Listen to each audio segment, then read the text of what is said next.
Once, when I was younger and my project car was newer, I was driving on a cold, densely foggy night. The car and I were traveling on a very rural highway, far from city lights or towns. As we traveled, we were socked in by the dense soup. It was like being trapped in a glowing cloud, with only a view of a few blurred yards of road before us. The experience was claustrophobic, and I grew anxious as the visually constricted miles rolled blindly on. I remembered hearing once that when driving in fog, one should never use the high beams because the thick atmosphere would reflect the light back. Pushing through the dark, chilling pea soup, it occurred to my youthful mind that if high beams and fog were bad, maybe no beams at all would be best. Emboldened by this theory, I reached up to the headlight knob and switched it off.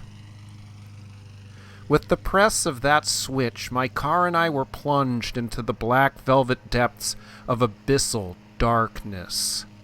The road disappeared. The car disappeared. And I disappeared. Only the vibrations and sounds of the wheels on the night-blackened road remained. It was terrifying, and the peril of my situation leapt at me in vivid, high contrast. Panicked, I switched the lights back on and resumed the journey in my orb of glowing fog. I was the light.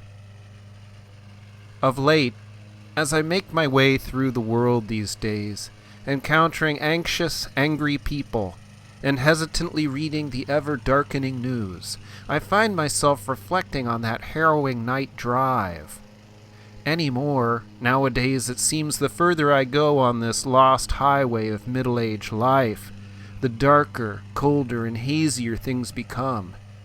Like the fog choking the beams of my headlights, I feel that more and more often the atmosphere of contemporary, cynical society is doing much the same thing to me. Too often, in these disquieting times, I feel like I'm trying to maintain a lit candle on a windy night, the cold gusts intent on smothering the wavering flame. What's the purpose?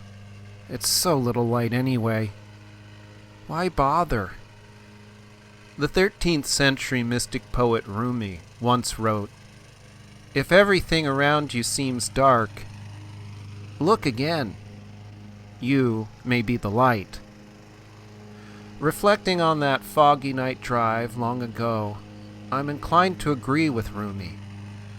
Once I turned off the headlights, there was nothing but the dark.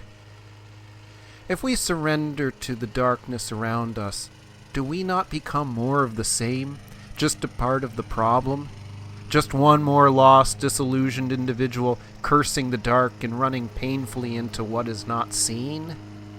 To bear the light, to be the light, is a deliberate choice, and the darker conditions grow, the harder it is to maintain. When there is no light but one's own, we can't help but question the point of the effort, as every lumen we cast out beyond ourselves seems to be absorbed by the lightless vacuum around us. It feels like shouting in the emptiness of the desert, a deeply lonely experience.